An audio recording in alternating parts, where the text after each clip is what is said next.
Assalamualaikum warahmatullahi wabarakatuh. Perkenalkan, nama saya Nilzam Gias Ahmad dengan NPM 23401031180. Pada kesempatan kali ini saya akan mempresentasikan hasil analisis mengenai laporan ekuitas sebuah emiten yang sedang berada di fase transisi bisnis yang sangat krusial, yaitu PT Intan Baru Prana Tbk dengan kode saham IBFN. Analisis ini berjudul Accelerating Transformation into Sustainable Performance. Analisis ini secara singkat membahas bagaimana kondisi harga saham PT IBFN di pasar dan rekomendasinya untuk para investor. Memasuki bagian pertama, yaitu ringkasan investasi. Berdasarkan analisis yang telah saya lakukan, saya memberikan rekomendasi jual untuk saham PT IBFN kepada para investor. Kesimpulan ini didasarkan pada harga pasar PT IBFN per Juni 2026 yang berada di level Rp58 per lembar sahamnya. Sementara itu, perhitungan harga intrinsik menggunakan metode relative valuation berbasis price to earning ratio menghasilkan harga saham IBFN yang negatif, yaitu Rp85,90 per lembar sahamnya. Artinya terdapat potensi downside yang sangat ekstrim sebesar 248,11%. Saham PT IBFN saat ini diperdagangkan dalam status overvalue. Rekomendasi jual ini didukung oleh dua katalis resiko utama, yaitu resiko keberlanjutan bisnis akibat kinerja historis perusahaan yang terpuruk dan adanya tekanan finansial yang berat pada struktur permodalan perusahaan yang saat ini didominasi oleh utang. Memasuki bagian yang kedua, yaitu analisis ekonomi global dan lokal. Secara global, perekonomian dunia sejak tahun 2025 mengalami perlambatan akibat eskalasi geopolitik. Data OECD menunjukkan pertumbuhan PDB real dunia turun dari 3,2% di tahun 2025 menjadi hanya 2,9% di tahun 2026. Sisi positifnya, suku bunga The Fed mulai melandai ke level 3,75% di kuartal pertama 2026, memberikan sedikit ruang nafas bagi nilai tukar global. Namun tantangan bagi PT IBFN justru datang dari kondisi makroekonomi domestik Indonesia. Pertumbuhan domestik Indonesia tumbuh moderat di kisaran 5,03% hingga 5,19%, tetapi dihadapkan pada tingkat inflasi yang cukup tinggi di level 2,9% secara tahunan. Guna menahan inflasi tersebut, Bank Indonesia mempertahankan suku bunga acuan di level tinggi, yaitu 5,5%. Ditambah lagi nilai tukar rupiah melemah hingga menyentuh 17.800 per dolar Amerika Serikat. Kombinasi suku bunga tinggi dan depresiasi rupiah ini menjadi tekanan bagi emiten seperti PT IBFN karena struktur biaya mereka didominasi oleh utang. Memasuki bagian yang ketiga, yaitu tinjauan industri dan posisi persaingan. Industri penyewaan alat berat komersial sangat bergantung pada aktivitas komoditas hulu seperti batu bara, emas, dan timah. Bisnis ini menarik karena menghasilkan pendapatan berulang atau recurring income jangka panjang. Namun resikonya sangat besar, terutama pada pembengkakan biaya pemeliharaan armada dan ketidakpastian perpanjangan kontrak di lokasi proyek.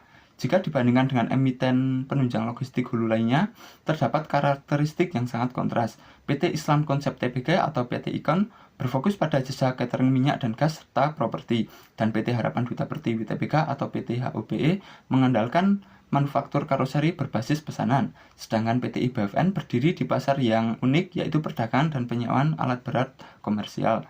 Sayangnya, secara posisi persaingan modal, PT IBFN berada di posisi tertekan. Per Juni 2026, kapitalisasi pasar IBFN berada di level terendah, yaitu hanya Rp80,42 miliar, jauh tertinggal dari PT IKON sebesar Rp119,87 miliar dan PT HUBE yang memimpin di angka Rp219,04 miliar. Dari sisi harga saham, PT IBFN berada di posisi paling rendah di harga penutupan, yaitu sebesar Rp53 per lembarnya dibanding kompetitornya.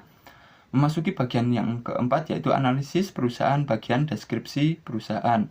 PT Intan Baru Prana Tbk awalnya didirikan pada tahun 1991 sebagai perusahaan pembiayaan dengan nama PT Intan Baru Prana Finance. Namun terjadi kredit macet pasca pandemi yang berujung pada pencabutan izin usaha pembiayaan oleh Otoritas Jasa Keuangan. Kemudian di bawah kendali PT Intra Kopenta Tbk yang memegang saham pengendali sebesar 55,07%, PT IBFN melakukan transformasi bisnis pada tahun 2023. PT IBFN merubah haluan bisnis 180 derajat menjadi penyedia jasa penyewaan dan perdagangan alat berat komersial untuk melayani sektor pertambangan.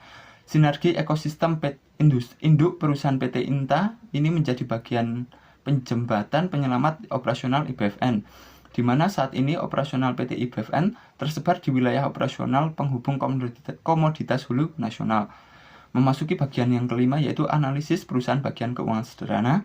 Dari sisi pendapatan transformasi model bisnis, PT IBFN terlihat sangat sukses. Pendapatan usaha konsolidasi PT IBFN naik tajam sebesar 631,53% dari 27,38 miliar di tahun 2024 menjadi 200,32 miliar rupiah pada akhir tahun 2025. Lompatan revenue turnaround ini berhasil memangkas rugi sebelum pajak dari yang awalnya negatif 61,05 miliar menjadi hanya negatif 2,07 miliar. Namun jika ditelah melalui rasio profitabilitas dan solvabilitas, maka terdapat sinyal bahaya yang masih menyala. Rasio return on asset PT IBFN cenderung membaik tetapi masih terjebak di zona negatif sebesar 9,20%. Ini membuktikan bahwa armada alat berat yang mereka sewakan belum mampu mencetak laba bersih secara real. Anehnya, rasio return on equity melompat ke zona positif sebesar 5,38%. Namun sinyal positif ROE ini adalah anomali akuntansi. Angka ini tercipta bukan karena perusahaan untung, melainkan karena nilai ekuitas modal IBFN berada di nilai negatif atau mengalami defisiensi modal akibat akumulasi kerugian masif di masa lalu. Tekanan finansial ini terkonfirmasi melalui rasio solvabilitasnya. Rasio debt to asset ratio berada di level 173%, artinya total utang perusahaan memiliki skala 2,5 kali lipat lebih besar daripada total nilai keseluruhan real asset yang dimiliki.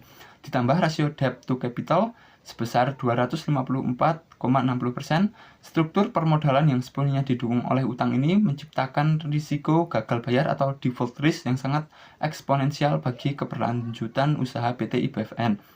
Memasuki bagian yang keenam yaitu analisis perusahaan bagian valuasi dan expected return. Menggunakan pendekatan relative valuation melalui metode price to earning ratio komparatif terhadap emiten lain, diperoleh rata-rata price to earning peers sebesar 5,11 dengan nilai earning per share PT IBFN yang berada di angka negatif 16,80. Maka estimasi nilai intrinsik saham IBFN menunjukkan angka negatif Rp85,90 per lembar sahamnya. Ketika dibandingkan dengan harga pasarnya yang sebesar Rp58, hasil evaluasi ini mengonfirmasi secara mutlak bahwa saham IBFN berstatus sangat kemahalan atau overvalue. Selanjutnya, jika dihitung dari tingkat pengembalian yang diharapkan menggunakan metode Capital Asset Pricing Model atau CAPM, diperoleh tingkat cost of equity sebesar 6,93%. Angka ini dihitung dari komponen risk-free rate obligasi pemerintah sebesar 6,90%, equity risk premium sebesar 8,09%, dan nilai beta saham yang sangat rendah yaitu 0,36.